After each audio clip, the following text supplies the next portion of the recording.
सांभर, राजस्थान स्थित शाकंभरी माता की यह लोककथा लगभग 6ठी शताब्दी 551 ईस्वी की है। चौहान वंश के प्रतापी राजा वासुदेव चौहान उस समय सपादलक्ष वर्तमान में सांभर क्षेत्र पर शासन करते थे। राजा वासुदेव माता शाकंभरी के अन्य भक्त थे। एक बार राजा वन में शिकार खेलने गए थे। वहाँ एक गुफा में उन्हें एक महान सिद्ध योगी के दर्शन हुए। राजा ने उनकी बहुत सेवा की। योगी ने प्रसन्न होकर राजा से वरदान मांगने को कहा। राजा ने अपनी प्रजा की सुख समृद्धि और राज्य के विस्तार की कामना की। योगी के निर्देशानुसार राजा ने देवी की कठिन आराधना की। माता शाकंभरी प्रकट हुईं और उन्होंने राजा को आशीर्वाद देते हुए कहा, हे राजन, कल सूर्यास्त से पहले तुम अपने घोड़े पर सवार होकर जितनी भूमि पर दौड़ोगे उतनी भूमि चांदी की हो जाएगी, लेकिन एक शर्त है, तुम्हें पीछे मुड़कर नहीं देखना है। अगले दिन राजा वासुदेव अपने घोड़े पर सवार होकर तीव्र गति से दौड़ने लगे। जैसे जैसे घोड़ा आगे बढ़ता, उसके खुरों पैरों के नीचे की मिट्टी चमकदार कीमती चांदी में बदलती जा रही थी। राजा मीलों तक दौड़ते रहे। जब राजा बहुत दूर निकल गए तो उनके मन में यह देखने की उत्सुकता जाग उठी कि क्या सच में पीछे की भूमि चांदी की हो गई है या कहीं वह देवी का भ्रम तो नहीं था। इसी संदेह और कौतूहलवश राजा ने पीछे मुड़कर देख लिया। जैसे ही राजा ने पीछे देखा, चांदी बनने की प्रक्रिया वहीं रुक गई। राजा ने देखा कि उनके पीछे मीलों तक की धरती चांदी की चादर की तरह चमक रही थी। जब प्रजा को पता चला कि राज्य की भूमि चांदी की हो गई है तो चारों ओर हाहाकार मच गया। लोग खुशी मनाने के बजाय आपस में लड़ने झगड़ने लगे।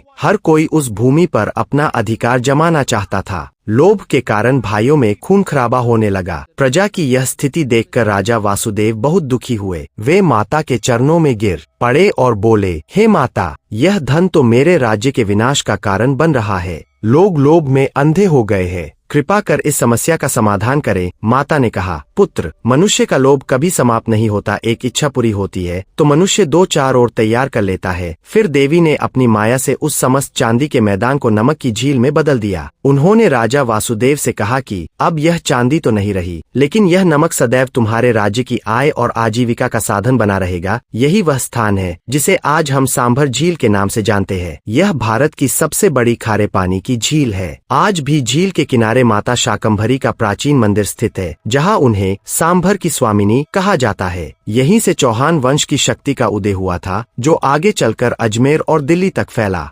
दैवीय कृपा का दुरुपयोग या उस पर संदेह करना और अत्यधिक लोभ बड़े वरदान को भी साधारण परिणाम बना देता है। भक्ति करते समय अपने से ज्यादा अपने इष्टदेव पर भरोसा करने से सफलता अवश्य प्राप्त होती है। इस तरह के आध्यात्मिक व जीवन उपयोगी वीडियो देखने के लिए हमारे चैनल को सब्सक्राइब, लाइक, कमेंट, शेयर जरूर करें। जय सनातन।